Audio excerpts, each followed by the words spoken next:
Hello friends, कैसे हैं आप? आपका एक बार फिर से हमारे YouTube channel hi fi education पर स्वागत है। मैं संगीता दलाल आज आपके लिए लेकर आई हूँ स्वात्माराम द्वारा जो उनकी पुस्तक है हठयोग पर दीपिका, उसमें जो मुद्रा और बंद का तृतीय उपदेश है उसके अंदर जो 10 मुद्राओं का वर्णन किया गया है। महामुद्रा, महाबंद, महावेद मुद्रा, खेचरी मुद्रा, उडियांग बंद, मूल बंद, जाल अंदर बंद, विपरीत करणी मुद्रा, वज्रोली मुद्रा और शक्ति चालिनी मुद्रा। अब हम एक एक को सीक्वेंस के साथ पढ़ेंगे। आज हम बात करते हैं महामुद्रा की।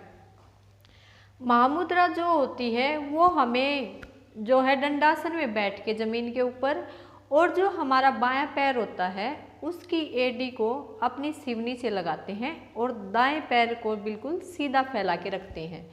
उसके बाद अपने दोनों हाथों से अपने दाएं पैर के पंजे को पकड़ते हैं और उसके बाद जाल अंदर बंद लगाते हैं और जो हमारे अंदर वायु होती है उसको ऊपर की साइड में ले जाते हैं और उसके बाद कुंभक लगाते हैं। धीरे धीरे दोनों नासापुटों से वायु को बाहर निकाल देते हैं। अब हम बात करते हैं इसके लाभ की, क्योंकि जो हमारे नेट के पेपर में जो कथन और निष्कर्ष वाले क्वेश्चन आते हैं इस टाइप के क्वेश्चन यहाँ से बनते हैं। तो सब महामुद्रा के लाभ कौन कौन से हैं?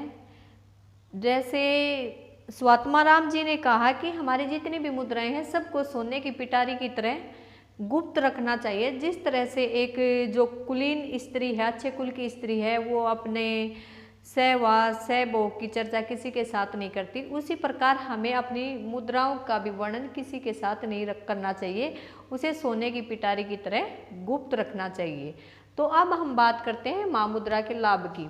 जो महामुद्रा का लाभ है वो क्षय, कुष्ठ, गुदावर्त, गुलाम, एजीर्ण, पुरागम्या, तस्य दोषा स्वयं यान्ति महामुद्रा तु योग अभ्यसेत।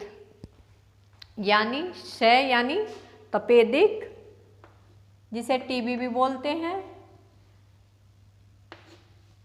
कुष्ठम यानी कुष्ठ रोग, गुदावर्त यानी कब्ज, कुष्ठ रोग यानी चर्म रोग, गुदावर्त यानी जो कब्ज होती है अपनी, गुल्म वायुगोला, अजीर्ण यानी खाने का न पचना आदि अजीर्ण। इस और भी जो हमारे तत्स्य दोषम क्षययान्ति महामुद्रा, और भी जितने पुरागम्या जो हमारे पुराने रोग हैं उन सब का क्षय कौन करती है, उन सब को खत्म कौन करती है? महामुद्रा करती है। तो मुख्य मुख्य कौन से हो गए रोग जो दूर महामुद्रा से होते हैं?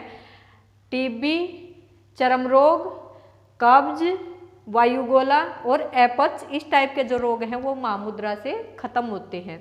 उसके बाद जो महामुद्रा का जो योगी अभ्यास करता है उस योगी का जो महाक्लेश, जितने भी क्लेश हैं, आपने 5 क्लेश पढ़े होंगे, अविद्या, अस्मिता, राग, द्वेष, अभिनिवेश, पतंजलि योग सूत्र में जो दे रखे हैं।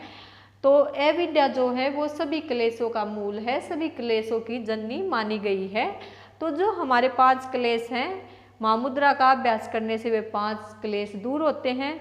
मृत्यु भय, जो मृत्यु का भय है वो खत्म होता है। नीरस वस्तु भी रसयुक्त लगती है। आप कोई ऐसा खाना खा रहे हैं जो आपको टेस्टी नहीं लग रहा, तो इस टाइप का भी खाना आपको रसयुक्त लगना लगेगा, टेस्टी लगने लगेगा, मधुर लगने लगेगा। उसके बाद घोरम विषम अपि भुक्तम, अगर आपने कोई विष भी खा लिया, जैसे आजकल के खाद्य पदार्थों में मिलावट ज़्यादा होती है, इस टाइप का भी कोई खाना आपने खा लिया है जिसमें कीटाणु जर्म्स वगैरह बहुत ज़्यादा होते हैं, तो अगर आप महामुद्रा का अभ्यास कर रहे हो तो आपका जो विष का भी आपने पान कर लिया है तो उसको भी आपका शरीर अमृत के समान पचा जाएगा। प्लीज़ दोस्तों मेरे चैनल को लाइक कीजिए, शेयर कीजिए और सब्सक्राइब करना मत भूलें। धन्यवाद।